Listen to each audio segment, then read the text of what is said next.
Ladies and gentlemen,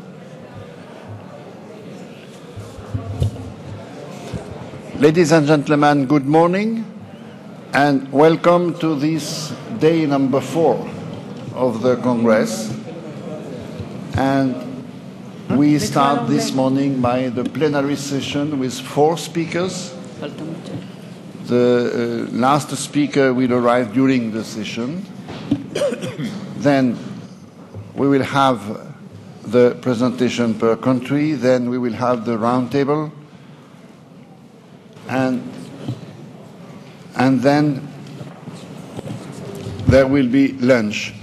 I remind people who have a blue badge that for lunch they have to go downstairs in the ground hall near the bar for the lunch at lunchtime.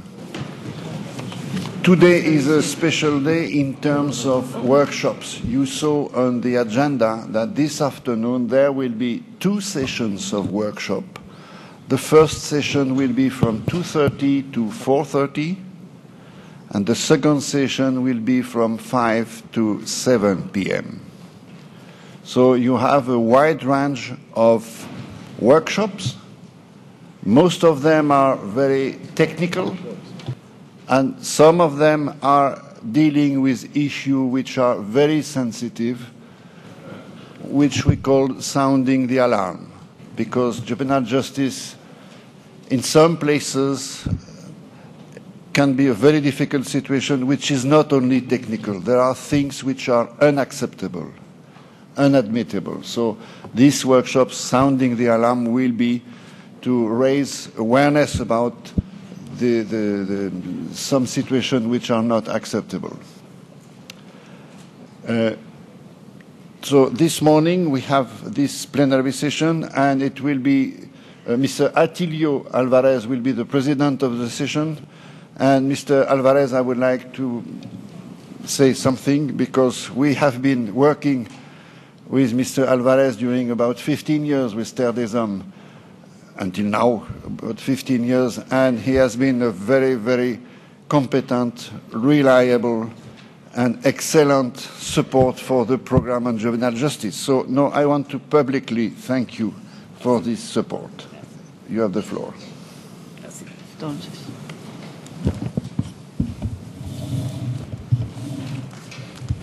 Señoras y señores,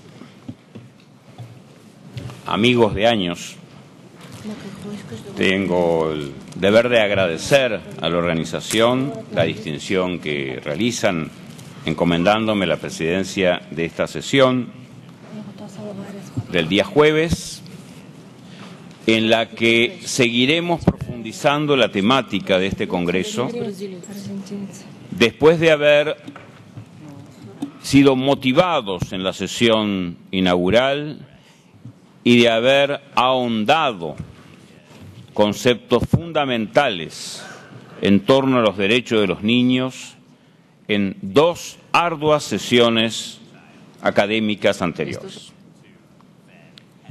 Es nuestro deber, entonces, continuar en esta profundización, aprovechar las presentaciones de los distinguidos ponentes que nos van a acompañar en el curso de la mañana y prepararnos para el debate, la participación y el intercambio fecundo en los talleres de la tarde. El Congreso, y puedo adelantarlo con alguna experiencia de décadas en estos eventos, está llegando a su momento culminante. No se trata ya solamente de la impresión inicial de excelente organización, del planteo preliminar de los temas, del contenido profundo desde lo académico, sino que se están tocando las cuestiones cruciales del momento, de esta mitad de segunda década del siglo XXI,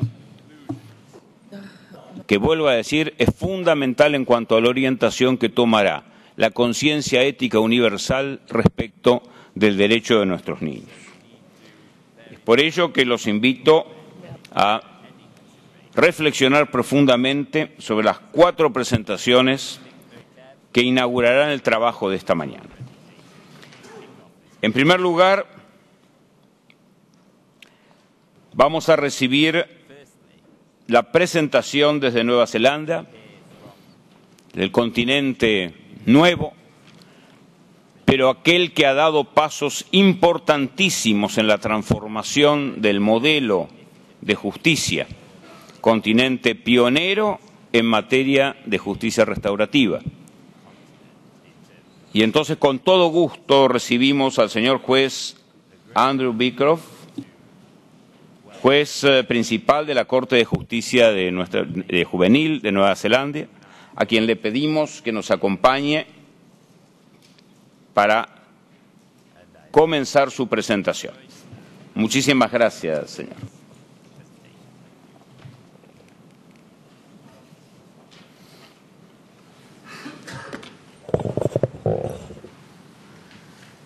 Ina mana, ina reo, ina rangatira, ina hoefa, tēnā koutou katoa.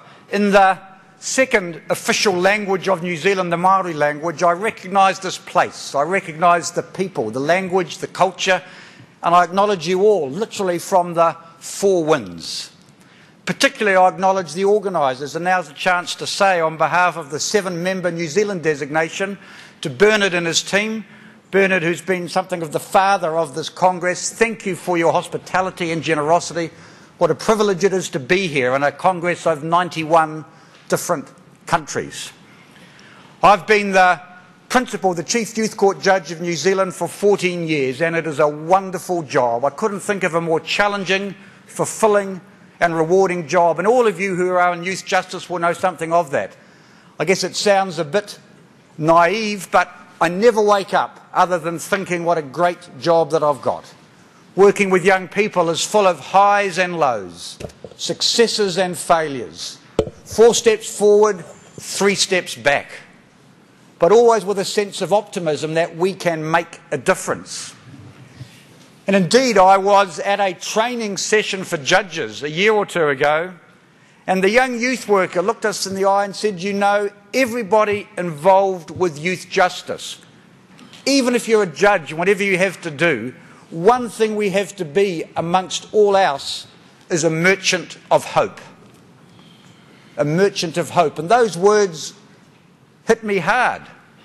And they're a great challenge for us. Are we who are involved in youth justice, when we work with young people, are we merchants of hope? Because young people deal in hope. It's their currency. We need to spark dreams and visions when we work with young people. And young people are always challenging. I wanted to start with a story. There was a young man in a youth court in our big city of Auckland, 1.5 million people, and he arrived in the youth court and he took off his hoodie, his sweatshirt, and he revealed a T-shirt that he was wearing, and he clearly wanted me to see it. And I got a copy of the T-shirt from his lawyer. I'm wearing it now. And you probably all can't see it, so I've got it up on the screen.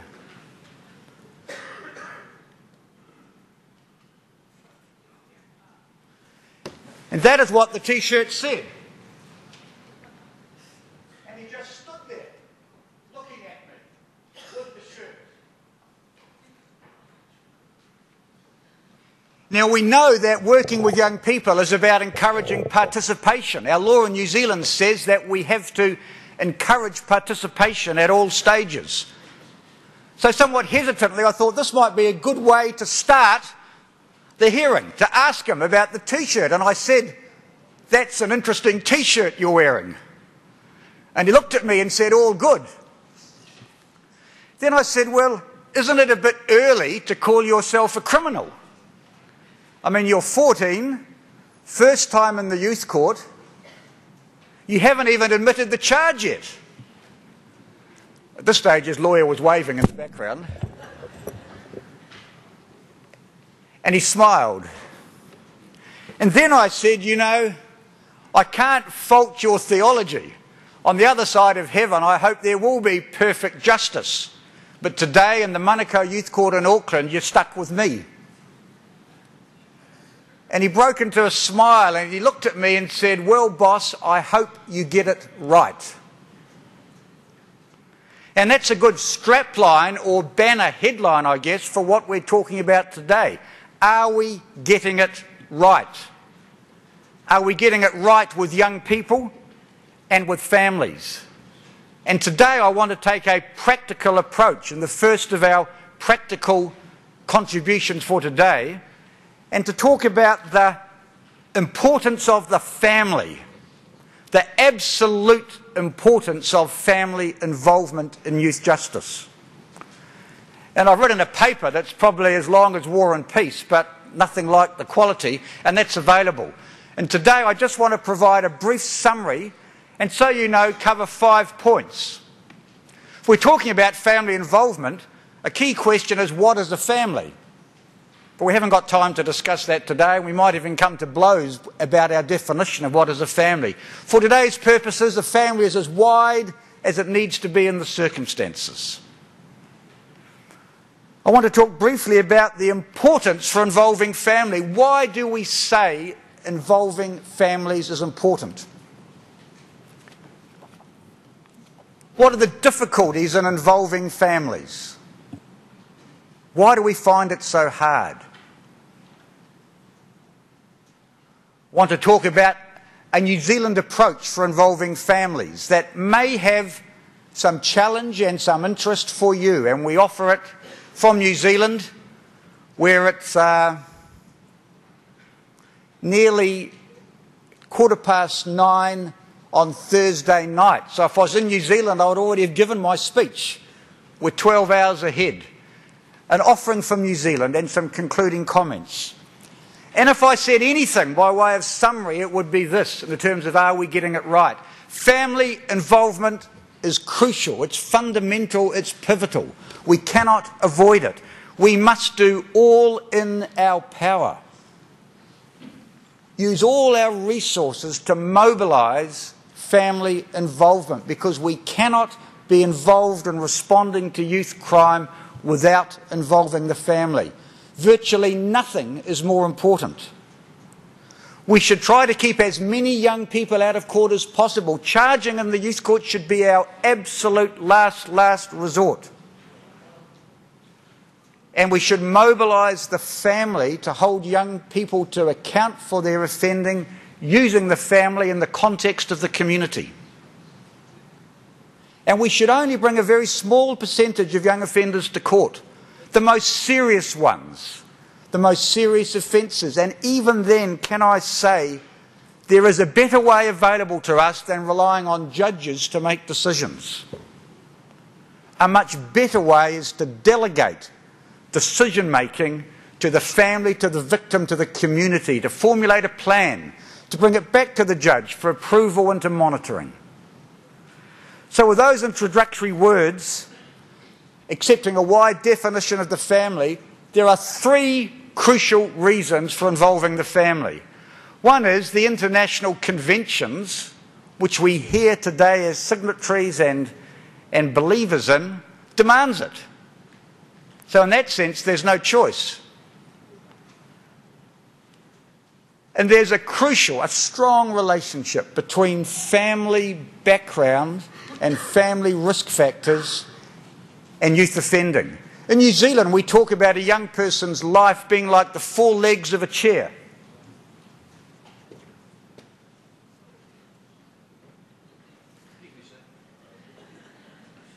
It's about the only 4-legged chair I could find here.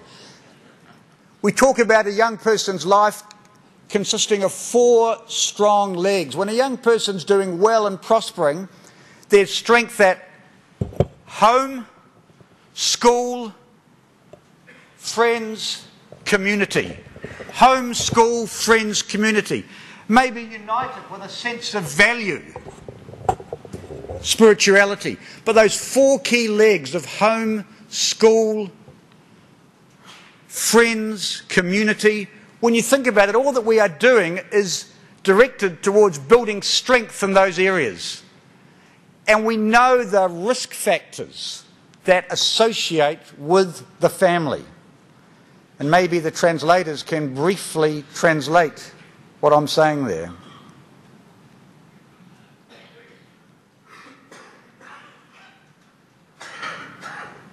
So family dynamics, family risk factors are one of the big four. That's why we've got to get families involved. And even more importantly, families is the best location, the best environment to deliver enduring inventions. That's why I talk about mobilising the family. If we're not mobilising the family, we're selling our young offenders short.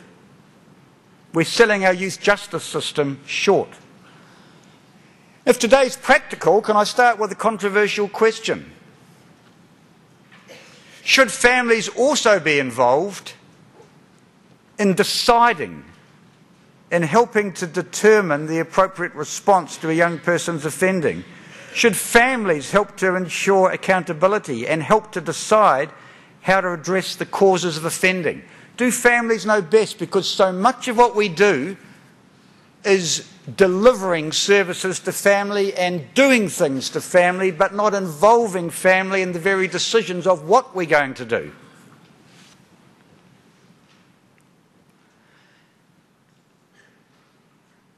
And we should proceed on the basis today that we should enlist the family in the actual decision-making process which addresses the response to youth offending. Families are crucially to be actively involved. And I can already hear the murmurings, but that's so hard. And be honest with yourself.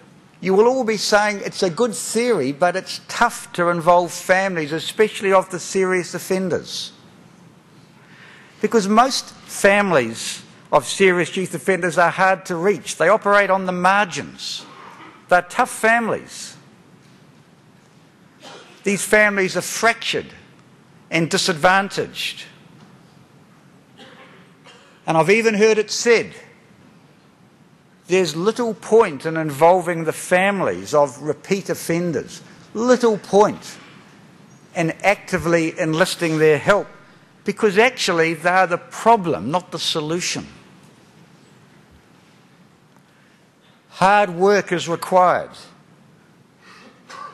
In New Zealand, we believe we can almost always find somewhere in the wider family network family members who are responsible and committed and caring. They exist, they can be found with hard work.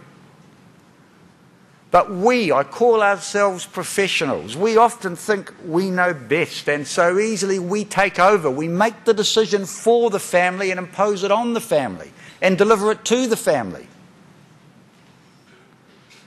And consequently, families in so many studies around the world say they feel alienated, they feel separated, they feel they receive state-imposed solutions. So working with the families of serious young offenders is usually very hard and very time-consuming and very demanding, but it is worth the effort. So one example of how families can participate in our youth justice systems. You heard me say on Tuesday, worldwide we charge too many young offenders. In New Zealand, 80% of offenders are not charged, are not brought to court because they only offend as adolescents. They grow out of it. Let me give you a brief questionnaire and be bold. Put your hand up if at some stage between the age of 10 or 20, in a big way or a small way or a very small way, you broke the law. You might not have been caught, but put your hand up if it's in some way or another, even a very minor way, you broke the law. You can close your eyes so no one else sees. Well, they say that's about right for an audience such as this. About 60% of you will put your hands up, and the other 40% are liars. Everything we know in the teenage brain science, and it was said last night that the teenage... Everything we know about the teenage brain science is that the teenage brain goes through a second development stage from about 14. This isn't provisional research, it's absolutely crystal clear. They say the 2010s will be the decade of the teenage brain. We'll know more about the teenage brain this decade than ever before. And we know that the teenage brain is short on what might be called the brake, the prefrontal lobe, that regulates emotion and decision making. Young people take horrific, irresponsible risks, but they grow out of it. And most young offenders, by the time they're 18 or 19, leave their offending behind them. And that's why the New Zealand legislation explicitly states, at the starting point, don't charge young people. Don't charge them. Unless the public interest demands it and there's no other alternative. So in New Zealand, charging is the default position. Court, we believe, is the worst place to bring young people. Why would you bring them there? Once they're there, it's so hard to get them out. We have a specialist police force, and we're lucky, 300 trained police officers who deal with young offenders. Firm, prompt, creative, community-based solutions using families. Families are crucial. Families are enlisted.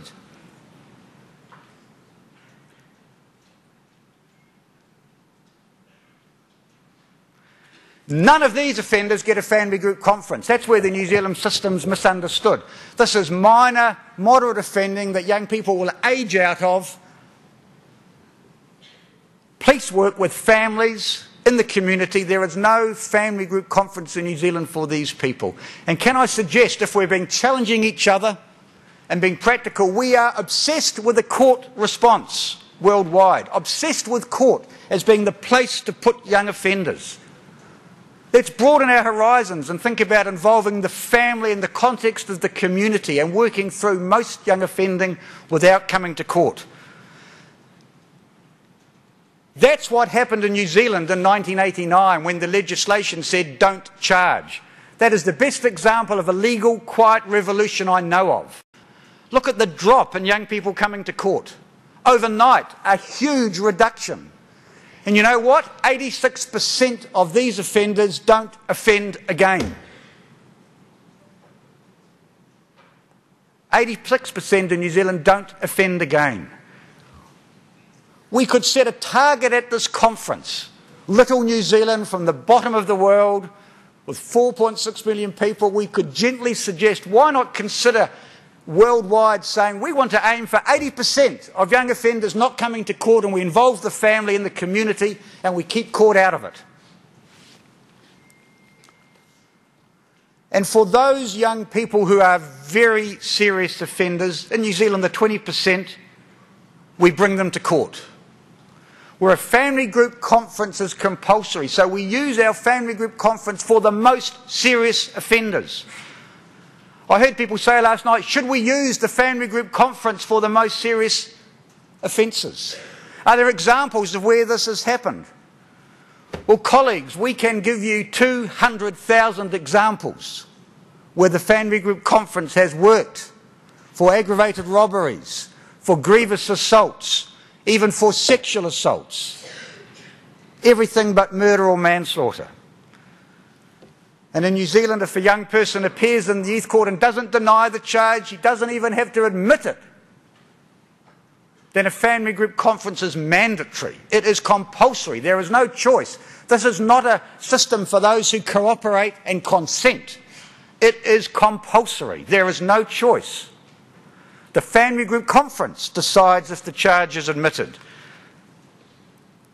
The family group conference sets a plan, puts a plan in place to deal with the offending. If the offending is very serious or there's no agreement, sometimes the youth court needs to make an order, and in very rare cases, sometimes it's even agreed. Imprisonment. 10 cases of imprisonment in New Zealand last year. So these conferences don't involve judges. There is the young person and their wider family. There is the victim and their family. Police, lawyers, community workers working together.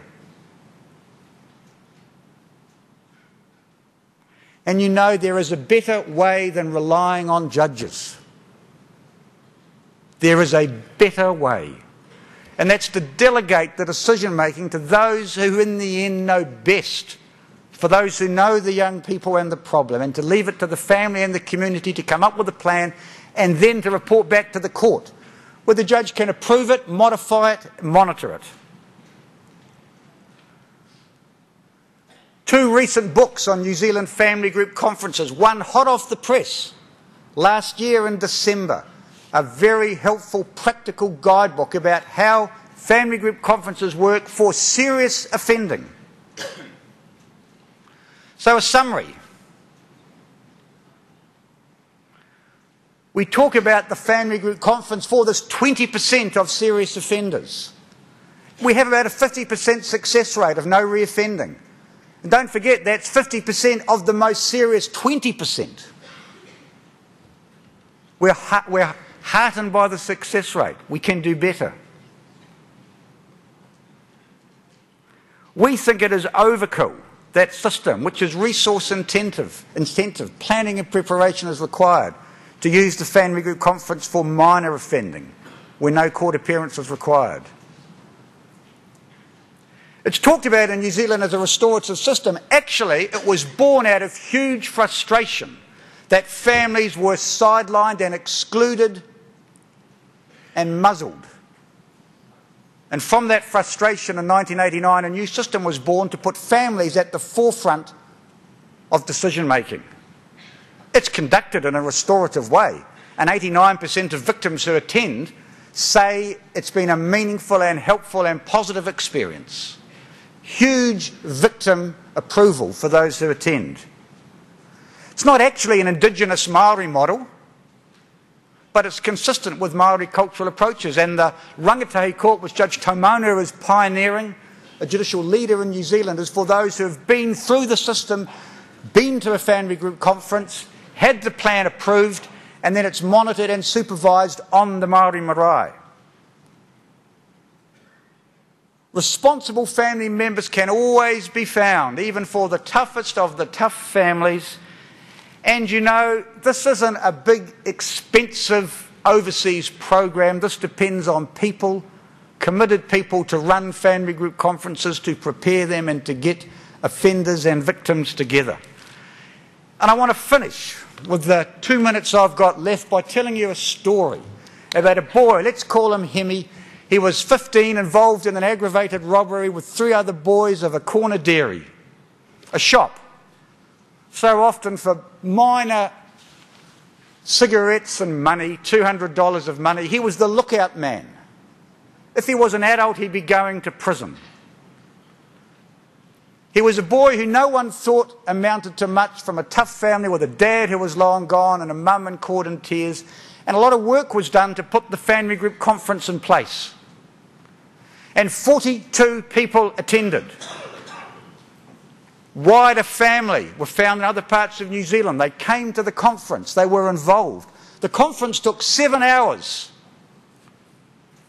The owner of the shop was absolutely angry and devastated, and he just poured out his emotion on the young boy. But after a time, he began to understand where the young boy came from. And everyone was involved in putting a plan together. The plan was to last for 2 years. Involved drug and alcohol counselling, because alcohol was Hemi's problem, going to school, family counselling. A mentor was in place. His whole day, 24/7, was managed. You know, the victim was so moved by what happened that he said, "Young man, I want you to come and do your community work in my shop. I will supervise you. Come and work for me for 2 years as part of the accountability."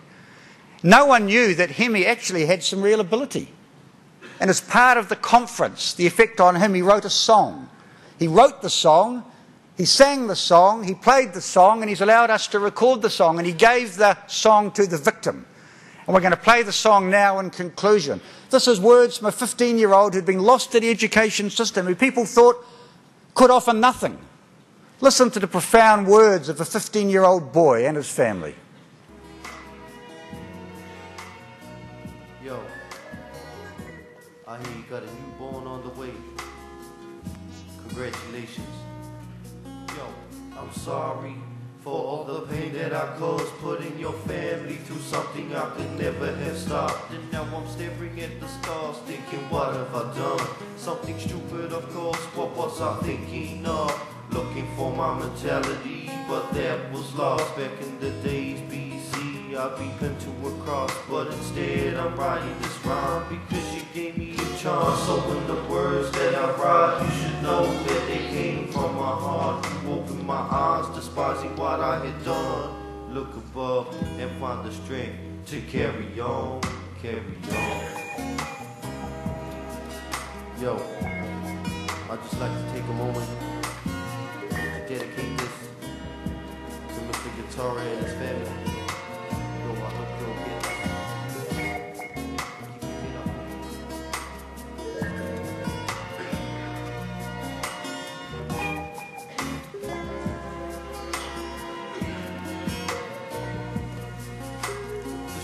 Things I've done in my life, creating enemies who wanna bring strife. Fight the streets, on the streets where you would see me drugged down, struggling to breathe. But now I'm down on my knees with a million apologies. Please, time freeze. Wish I could turn back the time, rewind, but it's all over and done, and you never begun. The sun is risen and it's shining through. The song I composed is dedicated to you too.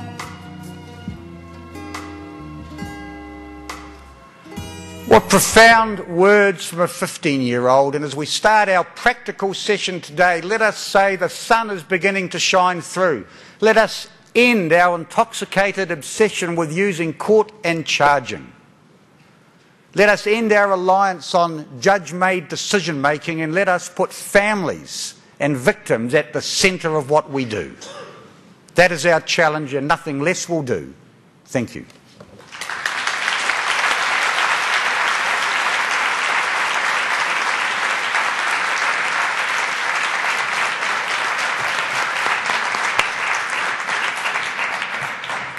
Gracias, Mr. Beecroft, por tratar de modo tan ameno y tan profundo este tema tan serio y también tan profundo que es el tema de la familia. Oh, por favor, la dejábamos como símbolo, como la silla de Ginebra, aunque con las 4 patas. Tan serio que es el único tema que se reitera en todos los tratados y declaraciones de derechos humanos en términos idénticos. La familia, elemento natural y fundamental de la sociedad, es textual, Declaración de los Derechos Humanos del 10 de diciembre de 1948, se superpone en ambos pactos internacionales de derechos civiles y políticos, de derechos económicos, sociales y culturales, y en cuanta declaración y pacto o convención exista entre nosotros en Latinoamérica, el Pacto de San José de Costa Rica. Y fue el último tema debatido en la Convención sobre los Derechos del Niño, en el formidable artículo 5, a veces olvidado, cuya expresión amena y humana hizo Mr. Beecroft. Incluso con el concepto de familia ampliada, tan importante para África, para Asia, para Latinoamérica, como realidad profunda de nuestros pueblos, como elemento fundamental de nuestras sociedades y de protección de nuestros niños. Por eso le reitero, señor, nuestro agradecimiento por haber abierto esta sesión de un modo tan profundo y a su vez tan humano, y que nos ha llenado de alegría, trayéndonos además la verdadera palabra de los niños. Gracias nuevamente. Vamos a pasar a escuchar ahora al señor presidente internacional de DNI, señor Benoit van Kelslik, que nos va a hablar fundamentalmente sobre la implementación de las medidas de custodia. Sus 20 minutos, muchísimas gracias.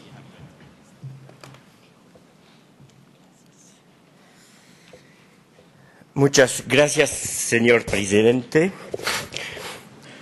Mesdames et messieurs, je n'ai pas l'intention de faire un catalogue des droits dont les enfants disposent quand ils sont privés de liberté. Je vous invite à lire la Convention des droits de l'enfant de son premier à son dernier article. Le but de mon exposé, c'est d'analyser comment ces droits sont respectés et comment nous sommes tenus de mettre en place une surveillance du respect de ces droits. C'est une tâche pratiquement impossible que de vérifier le respect de l'application de l'ensemble des droits de l'enfant. Je vois que ma présentation... C'est une tâche pratiquement impossible de vérifier le respect des droits de l'enfant quand ils sont privés de liberté. Il faut rappeler que le seul droit qui a été retiré à un enfant privé de liberté, c'est le droit d'aller et venir à sa guise. Tous les autres droits doivent lui être garantis dans toute la mesure du possible.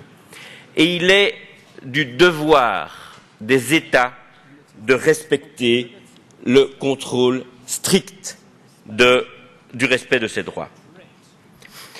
Il faut tout d'abord qu'il y ait des garanties quant au lieu de détention. Je vous invite, chacun d'entre vous, si vous avez la possibilité, d'aller visiter, de rentrer physiquement dans les lieux où les enfants sont détenus, dans votre pays. Si en sortant de là, vous vous dites que vous ne laisseriez pas votre fils ou votre fille plus de 5 minutes dans ce lieu, je vous invite à tout faire pour que tous les enfants qui y sont en sortent le plus rapidement possible. Et il y a détention, mais il y a de la détention dans la détention, puisque nous savons qu'il y a également, dans beaucoup de lieux, de l'isolement dans la détention et des lieux qui sont encore plus fermés que le reste de l'institution où ils sont enfermés.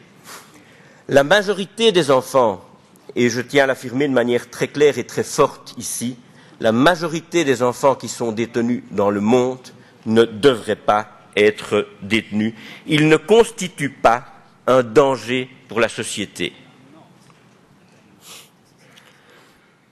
Le premier droit d'un enfant privé de liberté, c'est de ne pas être privé de liberté. Nous assistons depuis des années à une banalisation de l'enfermement. L'enfermement est une mesure de facilité. Ça implique évidemment que l'on cherche d'autres moyens et j'imagine que vous êtes également, comme moi, fatigué d'entendre les termes « mesures de dernier ressort » pour la durée la plus courte possible, dès lors que nous ne savons pas exactement ce que ça signifie. Dans un certain nombre de pays, la durée la plus courte possible, c'est 35 ans. Et dans beaucoup de lieux, le dernier ressort est en fait le premier, le seul et l'unique ressort. Il nous faut des lois claires qui mettent des balises et qui interdisent l'utilisation de l'enfermement de manière aussi importante que cela existe aujourd'hui, avec un âge limite. Certains proposent 14 ans, mais on devrait pouvoir élever cet âge, avec des conditions strictes en termes de type de délits qui ont été commis et de contexte dans lequel le délit a été commis, et surtout de dangerosité de l'enfant. Il nous faut des procédures et des institutions pour vérifier que ces principes sont garantis. Il nous faut interdire de manière stricte et absolue la surpopulation dans les lieux de détention. Un lieu de détention qui est fait pour accueillir 50 enfants ne peut pas en accueillir 250 ou plus, comme ça se passe dans beaucoup de pays du monde. Il nous faut un arsenal de mesures non privatives de liberté. Il faut des obligations strictes dans la loi pour que les juges utilisent ces mesures non privatives de liberté de manière prioritaire et à rendre compte de la manière dont ils utilisent ces mesures non privatives de liberté. Il faut une possibilité de revoir les jugements de manière très fréquente dans le cadre de la détention préventive. On sait que la majorité des enfants détenus sont détenus dans le cadre d'une détention avant jugement. Ils n'ont pas été déclarés coupables d'un délit. Et il faut des révisions tout aussi régulières pour des décisions punitives, finalement, de mise en détention. Pour ça, bien entendu, le point de départ est certainement une volonté politique. Il faut que les gouvernements, les États, les ministres et tous ceux qui ont une charge publique aient la volonté de mettre en place des solutions. Et ensuite, il faut sans doute des budgets, mais sans volonté politique, nous n'avançons pas très loin.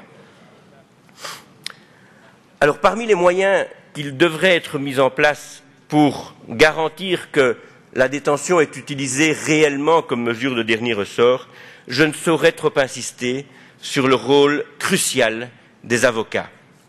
Il nous faut des avocats formés, déterminés à jouer le rôle de contre-pouvoir dans les instances judiciaires, qui vérifient que le procès est un procès équitable, que le juge a cherché d'autres solutions, qui fasse appel si la décision n'a pas respecté ses principes, qui s'assure qu'il y a une décision de privation de liberté dans le dossier pour chaque enfant qui est détenu, qui garantisse un débat contradictoire devant le juge, qui conteste les charges qui sont portées contre l'enfant, qui utilise les voies de recours au niveau national et international, qui fasse preuve d'imagination et d'innovation et qui suivent la situation même après la détention. Pour tout cela, mesdames et messieurs, il faut un système d'aide juridique fonctionnel dans nos pays. Les avocats ne vont pas travailler gratuitement pour assurer ce service public de défense des mineurs.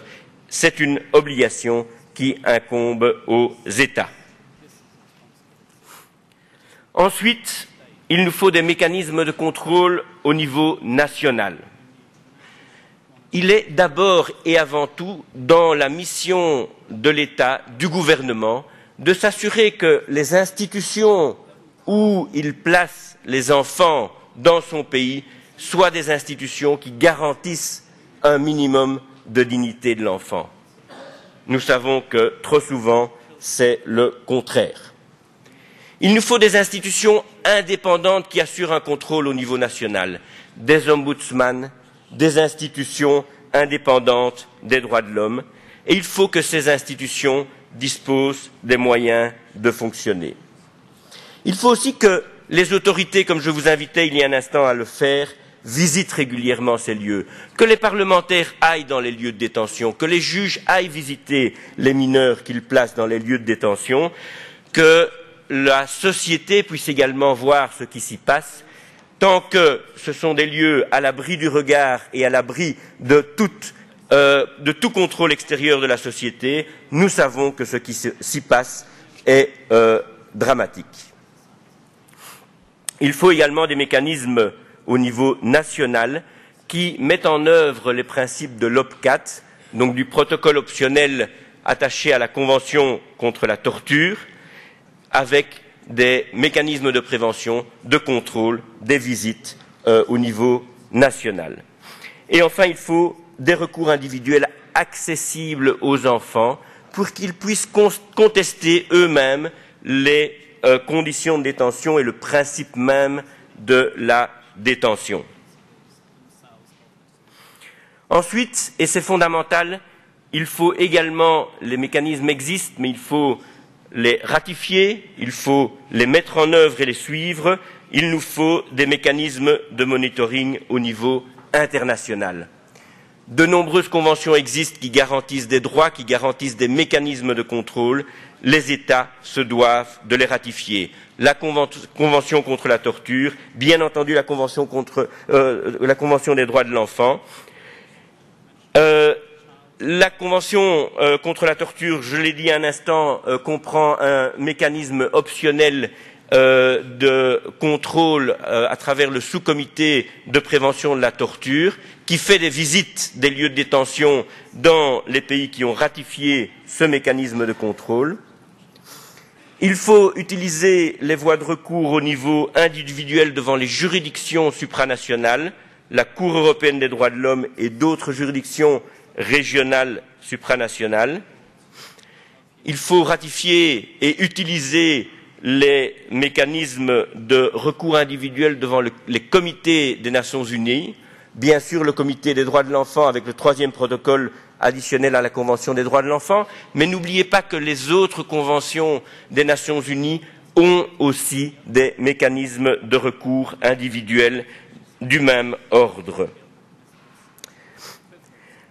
Il faut également envisager des recours collectifs. Il est extrêmement difficile pour un enfant qui est détenu d'aller se plaindre des conditions de détention dans le lieu où il est retenu s'il est seul à le faire.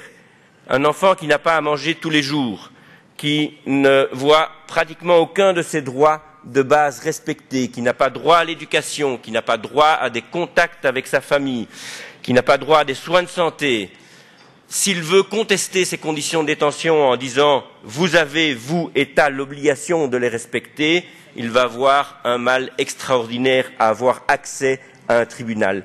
Par contre, c'est également le rôle des ONG de saisir des juridictions internationales dans le cadre de recours collectifs.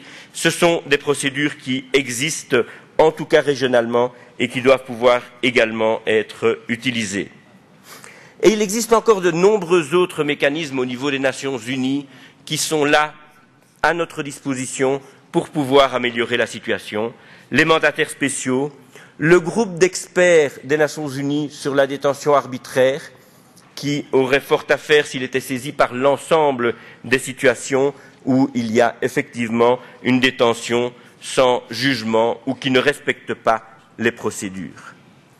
Chacun de ces mécanismes a des avantages et des inconvénients.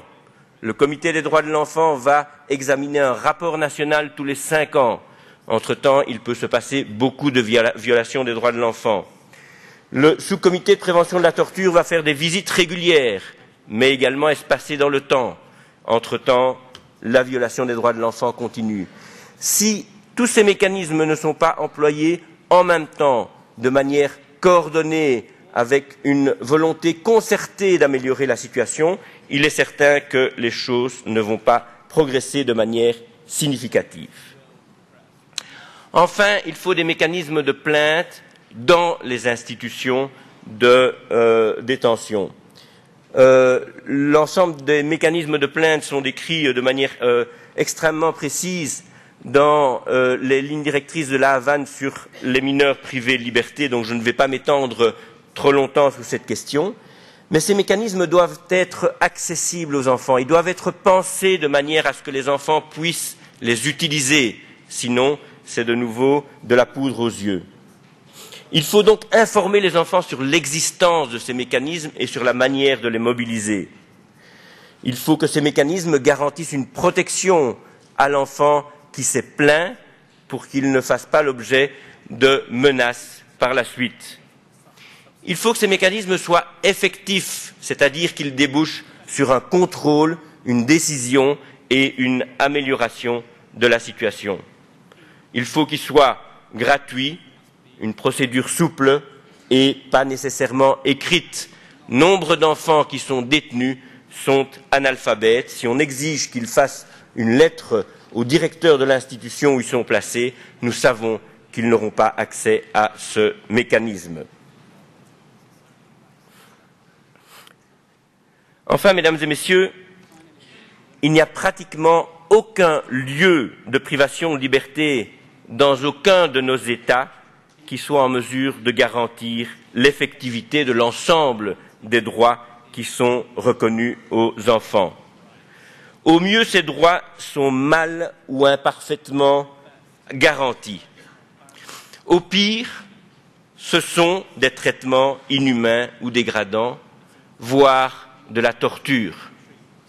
nos États se rendent coupables de traitements inhumains dégradants et de torture en mettant des enfants dans ces lieux de détention. En mettant des enfants en détention, on les soustrait au regard de la société, on utilise une solution, comme je l'ai dit, de facilité, on ne cherche pas à mettre en œuvre d'autres types de mesures dont on sait pourtant qu'elles vont donner des résultats bien meilleurs.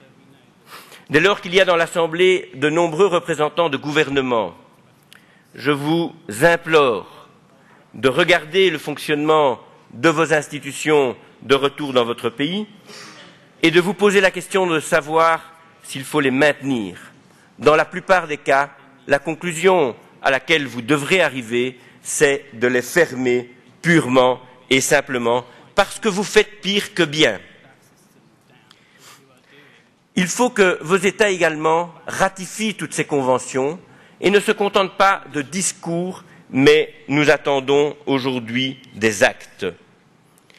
Il ne faut pas oublier de prêter attention aux enfants qui ont des besoins spéciaux, des enfants qui ont des problèmes de santé mentale, des enfants qui sont orphelins, des enfants qui ont un handicap et certainement aussi des enfants qui font partie de minorités, qui sont sans doute tous encore plus vulnérables que la moyenne des enfants. Alors, après ce tableau relativement désespérant, je le reconnais, je pense qu'il faut imaginer une note positive et il faut imaginer que chacun d'entre vous, de retour dans son pays, va réellement se poser la question de ce qui peut être fait pour améliorer le tableau. Nous mettons beaucoup d'espoir également dans cette future étude des Nations Unies qui a été commanditée par l'Assemblée générale au secrétaire général des Nations Unies de réaliser une étude sur la situation des enfants privés de liberté.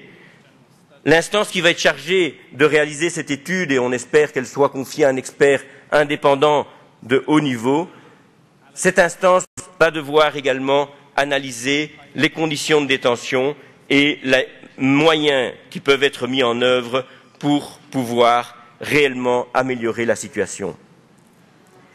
Si le but de nos sociétés est de fabriquer des délinquants, eh bien, continuons à fonctionner comme maintenant. Je vous remercie.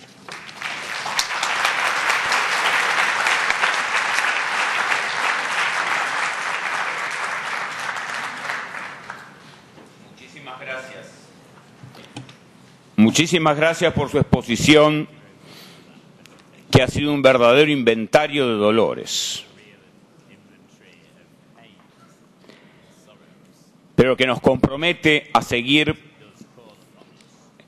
en el desafío de los cambios, en la exigencia de los cambios. Rescato y he anotado el comienzo. Palabras que le agradezco profundamente. Como defensor de niños, el primer derecho del niño privado de libertad es no ser privado de libertad. A partir de ello viene todo lo demás. Vuelvo por tercera vez a agradecerle, hasta en lo personal, porque con algunos de ustedes, con varios de ustedes, hace 25 años, hace un cuarto de siglo, debatíamos en el Congreso de Naciones Unidas de La Habana las reglas de protección para los niños privados de libertad, que después fueron aprobados en la Asamblea General de diciembre de ese año, el año 90. Con varios de ustedes, viejos amigos, podemos recordar cómo se debatía cada norma, cómo costaba lograr cada estándar.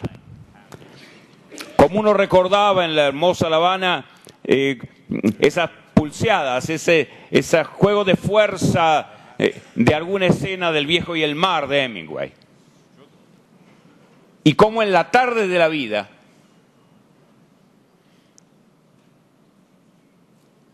puedo con muchos de ustedes ser testigo de que aún no han sido cumplidas. Que más allá de los esfuerzos y más allá de las declaraciones, en buena parte del mundo esas reglas todavía son un desideratum. A eso se estaba refiriendo el Señor. E invito a los miembros del Congreso, sé que todos lo hemos hecho ya, que pasemos nuevamente por la formidable colección de fotografías que están en el hall inferior y que en conciencia nos detengamos ante aquellas que golpean más nuestra indignación. Y podremos ver que no son fruto de la pobreza o de la escasez de recursos, que también existe, sino de la mentalidad.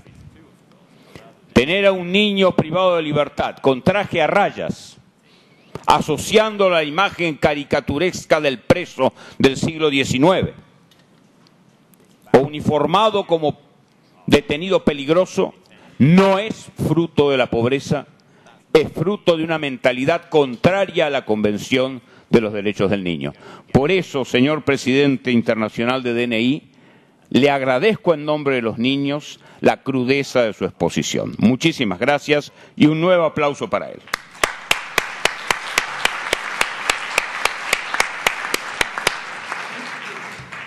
Y ahora, desde la interdisciplina, vamos a escuchar al doctor Klaus Meck, director del Centro de Psiquiatría de Niños y Adolescentes del Hospital Universitario de Basilea. Muchísimas gracias por su presencia y por su aporte. Thank you very much, dear ladies and gentlemen, dear Chair. I'm very grateful that I've got the opportunity to present some of the results of a large epidemiological study that we have conducted in Switzerland between 2007 and 2011 with the support of the Swiss Federal Office of Justice. Let me start with a statement that I'm very aware of the fact that the people of Switzerland live on a kind of island in comparison to most other countries in the world. The amount of money that we can spend for many things, including the topic of today, is far beyond the potential of many other countries. So I will try not to be naive and will present evaluation procedures that cannot only be applied in wealthy countries. I'm very much convinced that we need good assessment or screening procedures if we want to improve the situation of juveniles who are sentenced to prison or any other kind of penalty. Why that? I will use the results of our epidemiological study aimed at evaluating the effects of residential care in Switzerland to explain this statement. In Switzerland, delinquent children and adolescents are placed in institutions where they live in mixed groups together with other children and adolescents who have not been placed by penal law measures. Until 2013, there was no prison for juveniles in Switzerland. Swiss institutional care is characterized by the fact that young people who are convicted for delinquent behavior often live in the same residential groups as those adolescents institutionalized according to youth welfare reasons. These institutions are formally approved by the Federal Office of Justice if they fulfill certain standards so that penal measures can be executed. Aim of the juvenile criminal law is not punishment, but to strengthen the personal development of the youth and to support his ability to participate in age-appropriate social activities. Thus, the risk of reoffending shall be decreased. The Federal Office of Justice grants subsidies of 70 million Swiss francs a year to 174 residential educational facilities for children, adolescents and young adults. Social workers and pedagogues work with small groups of adolescents and vocational issues are addressed as well. In some institutions, psychologists are integrated in the team and child psychiatrists support with liaison work. In our survey, we studied 592 adolescents of 64 accredited educational facilities from all parts of Switzerland. 2/3 were boys, 1/3 girls. The age range was mostly between 10 and 19 years, mean age 16, with some participants being younger and some being up to 25 years of age. 90% of these children and adolescents had committed one or more crime. We all know that many juveniles, not all, but many, who commit severe crimes are brought up in disastrous environments where neglect or abuse are part of their daily life. In our study in Switzerland, 80% of the juveniles had experienced a traumatic life event. 49% reported even 3 or more traumatic experiences during their childhood and adolescence. Bearing this in mind, one cannot be surprised about one of the main outcomes of our study. Most of these juveniles that we have studied suffer from severe mental problems. 74% of all children or adolescents in our study had one psychiatric diagnosis. 44% 2 or even more diagnoses. This goes in line with other international studies who have presented similar data. For example, Kaufman and co-workers studied an American juvenile prison population of more than 18,000 youth. 70% of the male and 81% of the female inmates suffered from severe psychiatric problems that included, beside others, severe post-traumatic stress disorders. Why should we take notice of that, beside the fact that this means a lot of suffering for the juveniles? The answer is quite simple. If we don't address their special needs, there will be a high chance for a negative outcome and high rates of recidivism over the course of their life, a fact that we know from numerous empirical studies. And the neglect of their needs does not only lead to personal suffering or a life in prison, it also leads to enormous societal costs. Investment in juvenile inmates is highly cost-effective in the long run, as you all know. I have stated that it is essential to take care of the special needs of these juveniles. How can we get an idea what the special needs are? In our Swiss study, we have used a whole battery of instruments to assess many aspects of the personality, psychopathology and life history of these juveniles. This was very time-consuming and is impossible to integrate in a daily routine in a juvenile justice facility, especially in countries with limited resources. Therefore, I want to focus in my talk on some instruments with the following qualities. They have to be checked for their psychometric properties, that is to say, for their scientific quality. They have to be time economical and easy to administer. They have to exist in many international languages, and they have to yield meaningful results for both juveniles and caretakers, and also, as I would like to add, decision takers. Let me first start with the MACI-2, the Massachusetts Youth Screening Instrument that was designed to identify youth who report symptoms of distress or feelings and behaviors that might require immediate intervention, such as suicide prevention, or who might be in need of further assessment to determine whether they have a psychiatric disorder that needs treatment.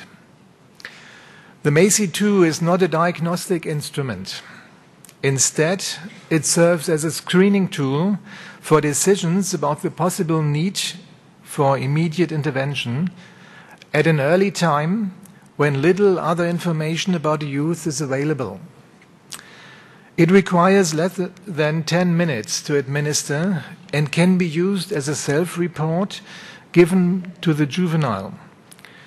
Thus, the MACI is feasible for use by non-clinical staff at pre-trial detention admission or at reception into a state's youth authority facility. The MACI-2 provides information of 7 areas: alcohol or drug use, angry or irritable mood, depressed or anxious feelings, somatic complaints, suicide ideation, thought disturbance, and traumatic experiences.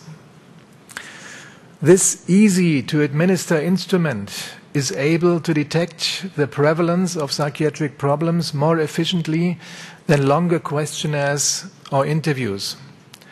With the result of the MACI, staff members of juvenile correctional institutions are able to decide if there is a need for immediate interventions or for longer-lasting support by a psychologist or psychiatrist.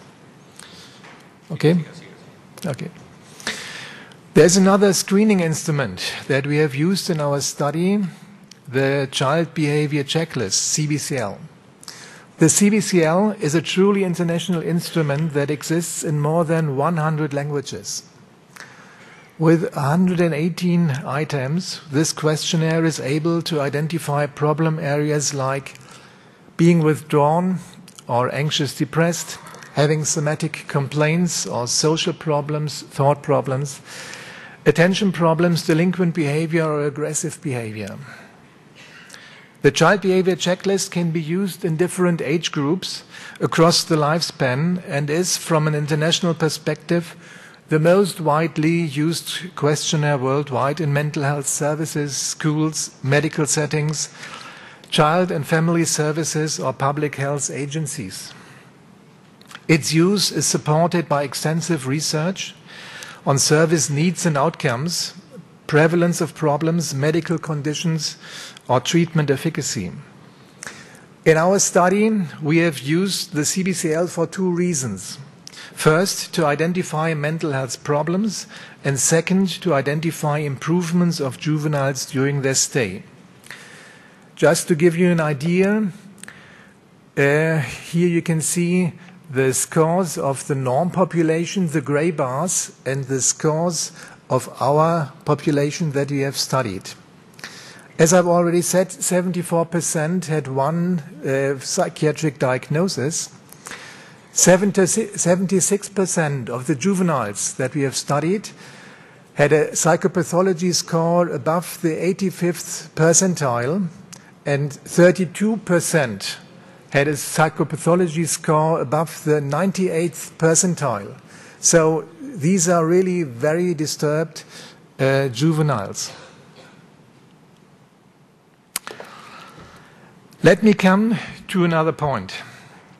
If we want to evaluate if placement measures are successful and how they work, it is of course not enough to focus on mental problems, even if they have a substantial impact on the course of juvenile delinquency. In other words, we should not only look for deficits, we also have to look for strengths or competencies.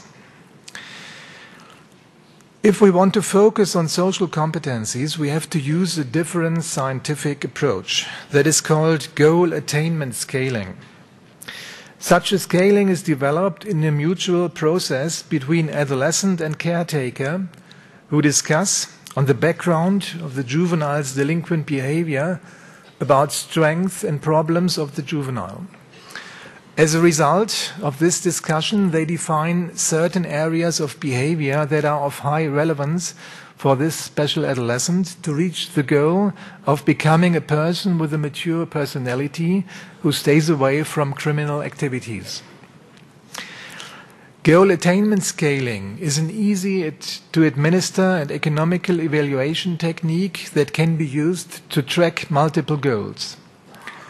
Most importantly, these goals can be prioritized and differentially weighted to reflect the special situation of this individual. This goal-oriented approach is very motivating for the adolescent and the caretakers at the same time, which often results in better outcomes.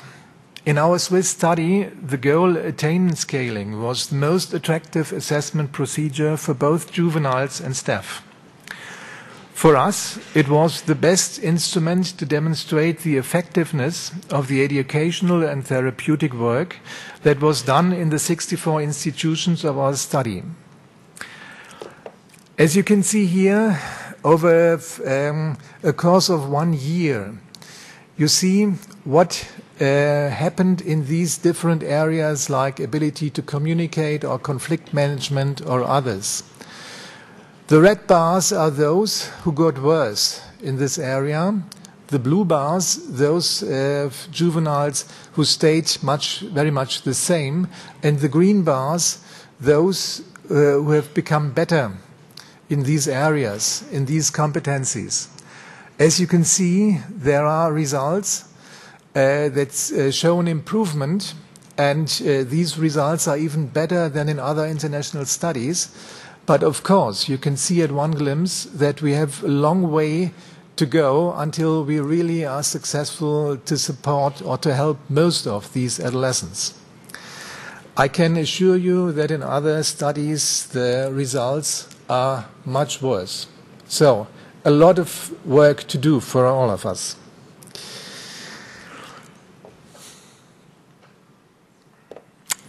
Let me summarize my talk in some words due to time reason. First, children and adolescents in the juvenile justice system are a very loaded population with extremely high rates of traumatization and mental health problems.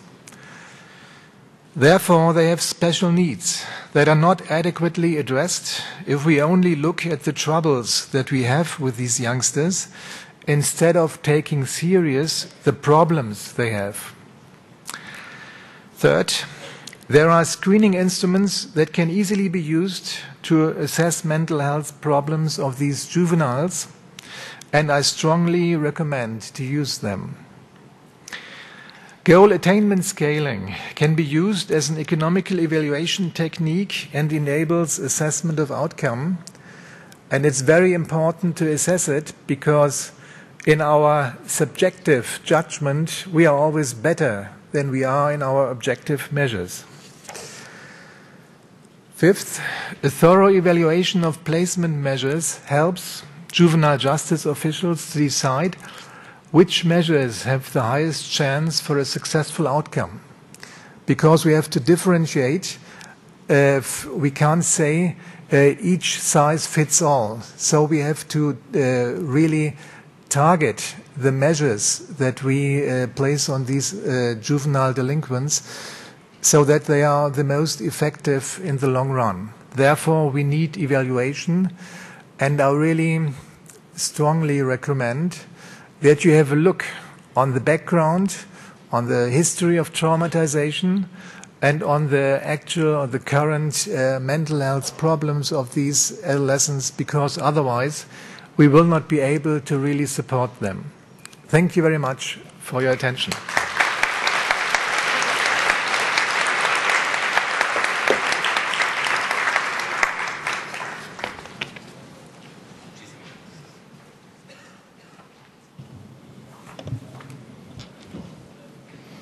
Escuchando al doctor Schmeck,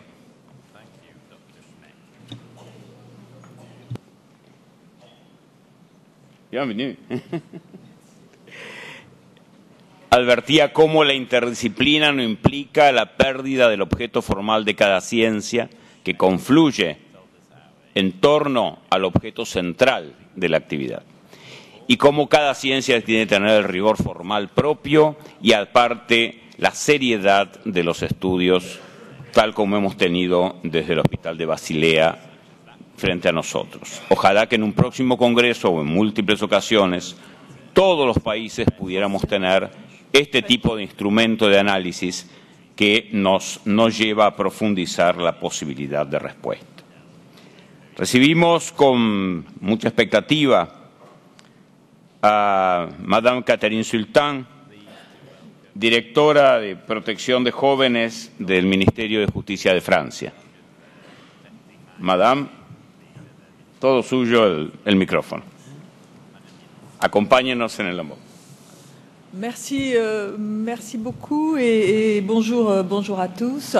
Tout d'abord, je regrette d'arriver un peu tardivement et de ne pas avoir entendu les premières interventions, mais un retard de train m'amène à cette arrivée un peu tardive. Donc le thème de mon intervention est consacré à la diversion et l'application des mesures non privatives de liberté à l'égard des mineurs facteurs de réussite. Pour comprendre le sens et de ces mesures de diversion, eh bien, elles s'inscrivent, bien entendu, dans un système normatif complet, puisque, comme le droit pénal des mineurs français est fondé, d'une part, sur un cadre normatif international, le droit français interne, qui est à la fois composé de principes généraux garantis par la Constitution et puis d'un texte fondateur, l'ordonnance du 2 février 1945, qui pose les objectifs de la justice des mineurs, justice pénale des mineurs. Premier principe, celui de l'éducabilité, que l'on peut aussi traduire par la finalité d'insertion de tous les mineurs auteurs à un moment de leur vie d'une infraction, de leur insertion au sein de la société. C'est une autre manière de parler, de dire l'éducabilité. Également, autre principe qui traverse le droit pénal des mineurs français et puis nos références internationales partagées, c'est la prise en compte de la spécificité de l'âge de l'enfant et donc à travers l'existence de mesures particulières, de mesures différentes de celles qu'on pourrait appliquer aux adultes, et également donc par le renforcement des garanties du fait d'une plus grande vulnérabilité de l'enfant. Et enfin, la spécialisation du droit des mineurs et des acteurs, des professionnels qui mettent en œuvre ce droit. Donc cette ordonnance du 2 février 1945, dont nous célébrerons lundi prochain, lundi 2 février 2015, l'anniversaire des 70 ans, dans le cadre d'un bel événement qui aura lieu à Paris, enfin bel, j'espère qu'il sera beau, mais présidé par Christiane Taubira, donc la ministre de la Justice. Et cette ordonnance du 2 février 1945 consacre la spécialisation et cette ambition de la justice pénale des mineurs. Donc ce texte a initié donc une procédure spécifique dérogatoire au droit commun pour parvenir non pas à une simple affirmation des principes, mais à une application concrète de ces principes et de ce droit spécialisé. Ainsi, le juge des enfants, par sa décision, suite à un acte délictueux commis par un mineur, peut instituer une mesure d'éducation qui sera exercée par des professionnels de l'éducation sous mandat judiciaire. Et donc cette décision du juge ouvre un espace de travail à l'action d'éducation. Et c'est bien dans cette logique que l'ordonnance du 2 février 1945, qui fixe les bases, les fondements juridiques de la prise en charge du traitement pénal des mineurs délinquants, a été complétée quelques mois plus tard, le 1er septembre 1945, par une autre ordonnance qui a créé l'éducation surveillée. L'éducation surveillée, c'est donc une administration éducative en charge de mettre en œuvre les décisions de justice. Depuis 1992, donc l'éducation surveillée a été renommée Direction de la protection judiciaire de la jeunesse.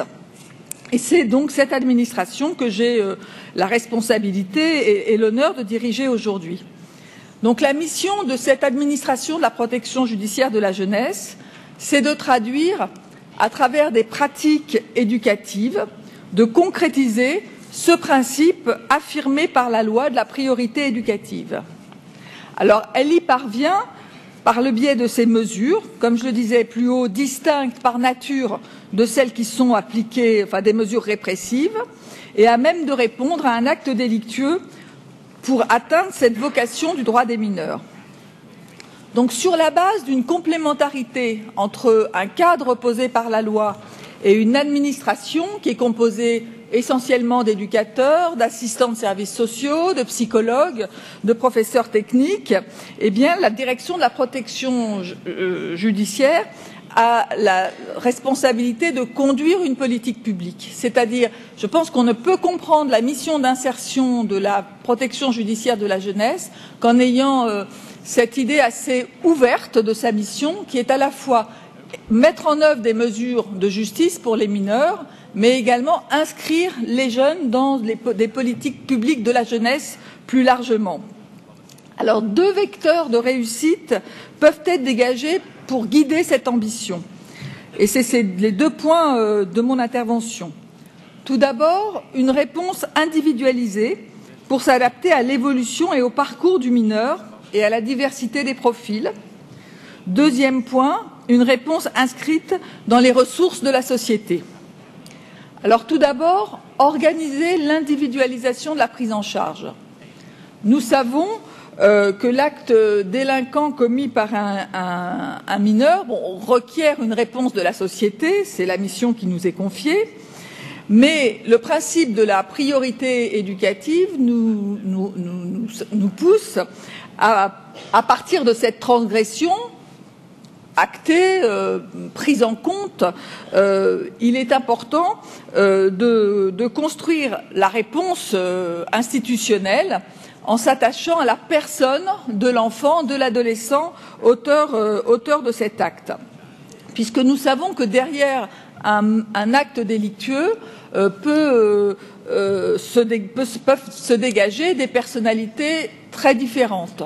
Pour un certain nombre, pour certains jeunes, pour certains adolescents, la commission d'un acte délinquant peut constituer une dérive ponctuelle, une erreur de jeunesse, comme on pourrait le dire d'une manière un peu triviale. Et cet acte unique, cet acte isolé, eh bien, il ne justifie qu'un traitement rapide, en appui souvent sur les ressources de la famille qui pourront elles-mêmes contribuer à régler la difficulté, ou bien sur la société civile. Dans ces situations-là, il pourrait être raisonnable d'éviter une judiciarisation trop rapide, pour ne pas céder au risque de ce qu'on pourrait appeler le fléchage, c'est-à-dire de déterminer le parcours du jeune ou par une réponse judiciaire qui risquerait d'en appeler une autre, une forme de déterminisme de la réponse institutionnelle. Donc ce serait le retour pour un certain nombre d'actes délinquants peu graves commis par des jeunes non inscrits dans la délinquance, d'un traitement par la société civile de ce type de transgression. En France, la politique pénale de la tolérance zéro, qui suppose une réponse judiciaire à chaque acte de délinquance, nous éloigne de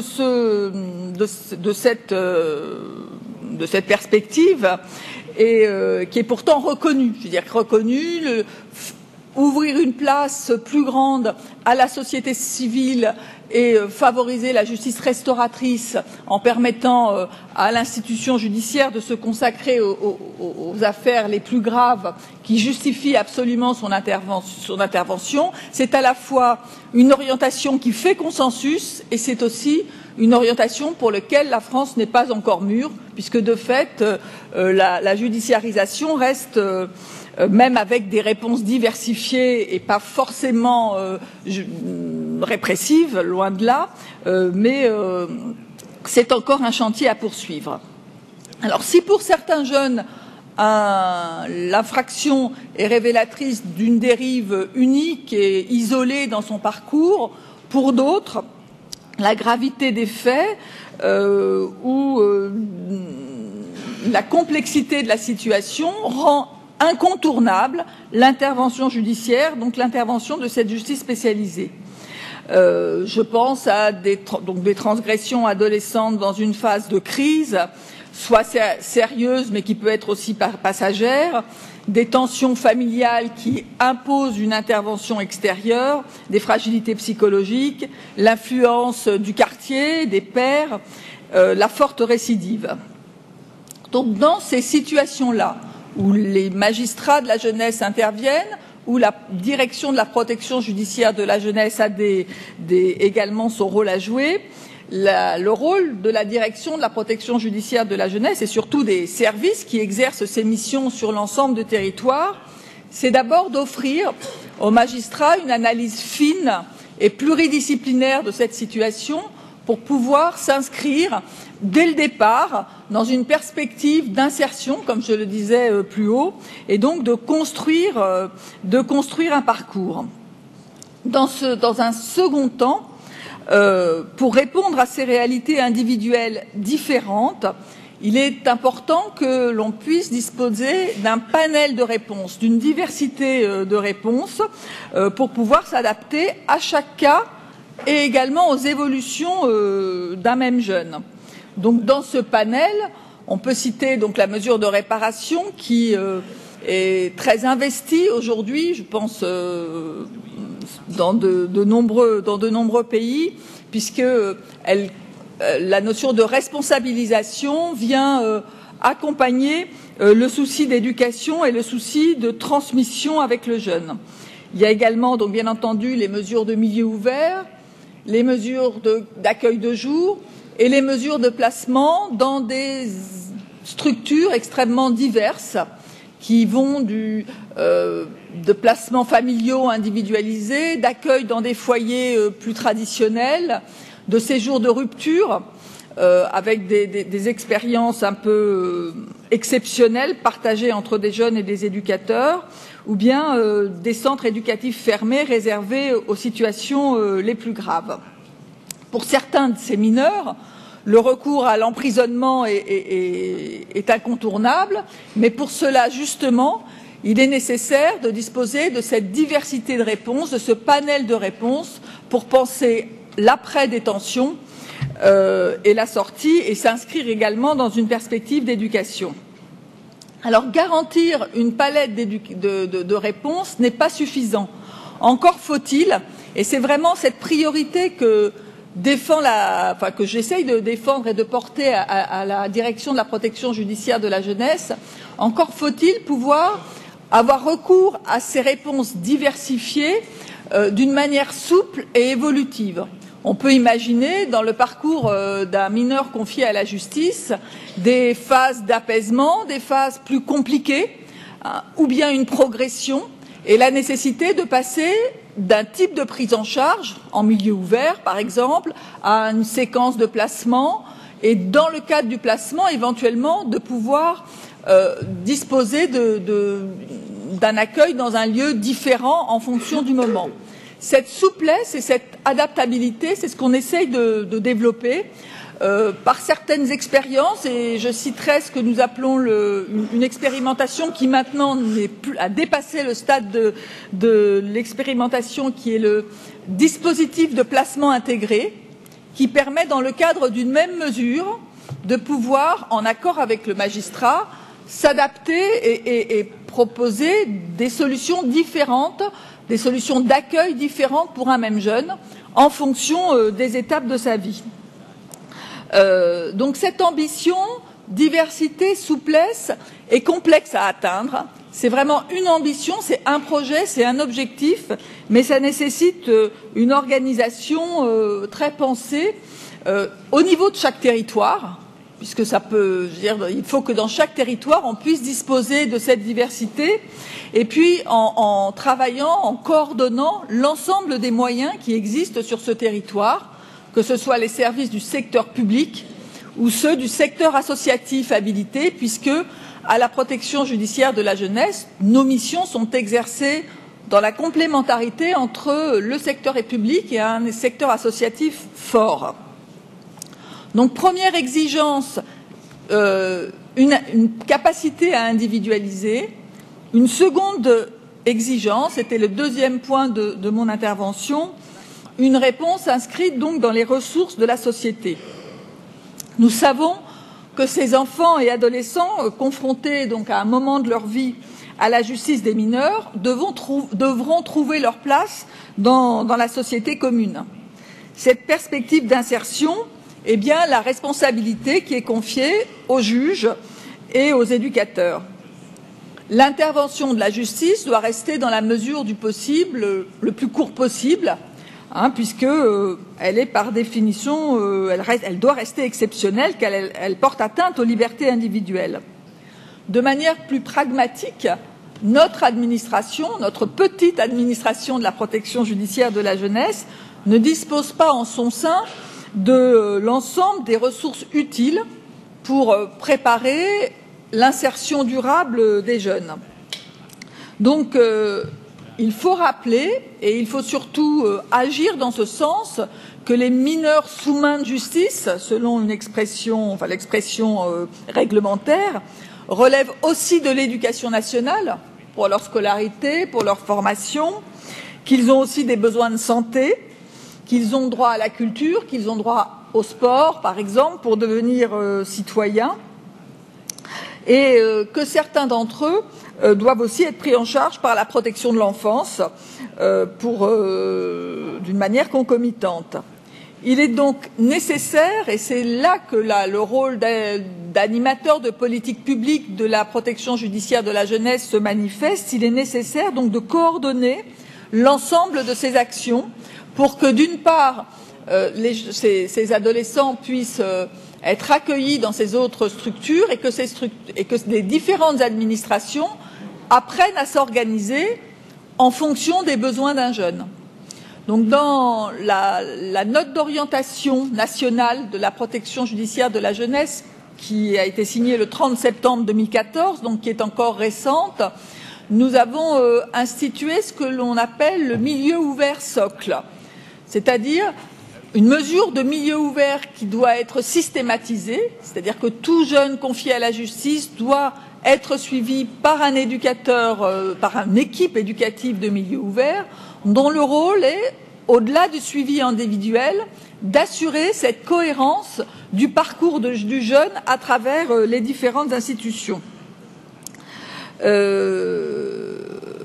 S'appuyer donc sur les ressources de la société, c'est ce que je commençais à dire tout à l'heure, requiert un travail préalable de sensibilisation, d'accompagnement, pour que chacun assume sa responsabilité face à l'enfance en difficulté. C'est pas toujours simple. On sait que pour qu'un adolescent plus difficile puisse réintégrer l'école, il ne peut pas y arriver comme n'importe quel autre enfant. Il faut travailler des processus d'accueil, des processus pour qu'il soit accepté et qu'on ne le confronte pas à un nouvel échec ou à une nouvelle rupture. Donc,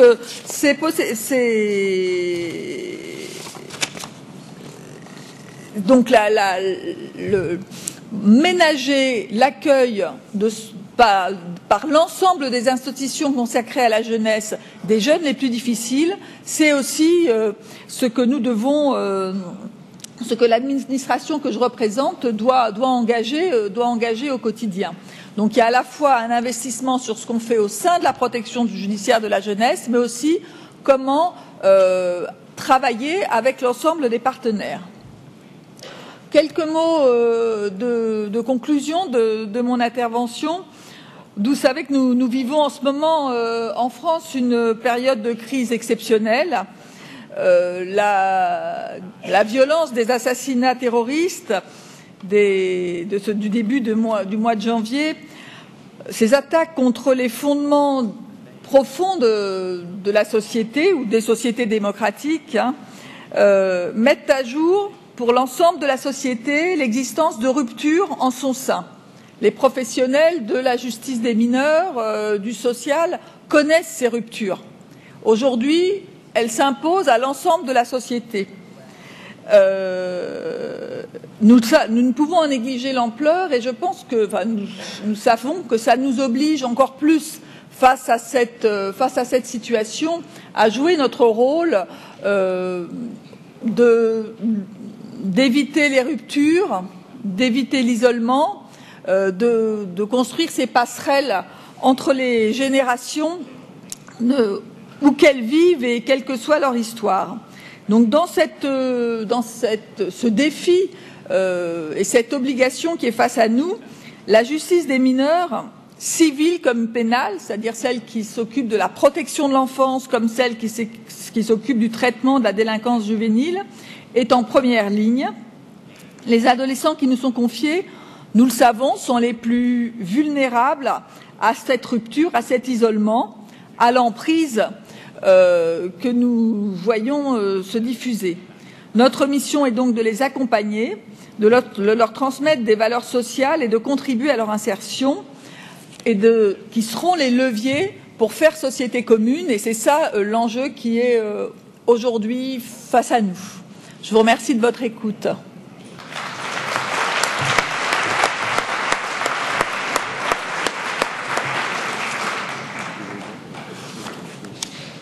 Muchísimas gracias, Madame Sultan. La presentación de expertos ha colmado las expectativas, entiendo, y ruego al Congreso que comprenda que tuvieron que soportar mis interludios para lograr, lo confieso, tener completo el panel.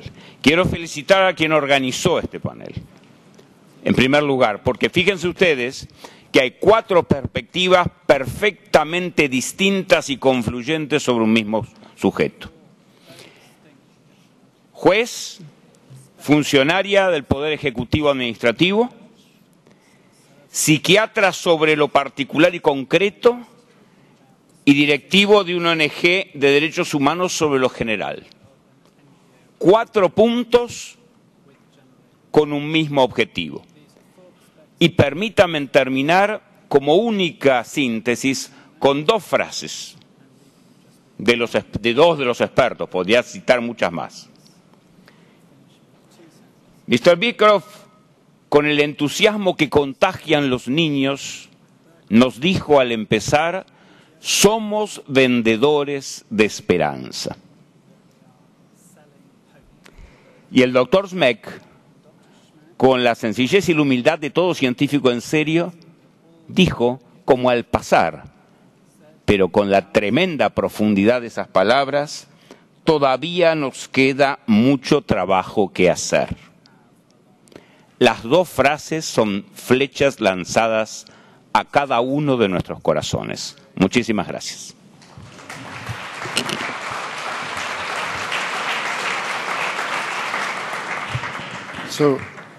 So, ladies and gentlemen, we are going to have the pause now. Just before the pause, I would like to ask the Vice-Ministra de Justicia, Ecuador, Señora Vanessa Rovallo, to come here, if possible.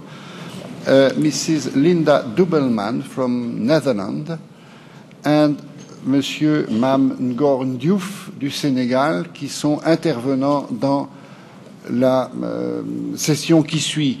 Il y a aussi la personne dont malheureusement j'ai égaré le nom, la personne qui remplace Monsieur Modibo Keïta du Mali. Si cette personne pouvait bien aussi se présenter maintenant ici. Bonne pause et nous prenons à peu près 20 à 25 minutes maximum.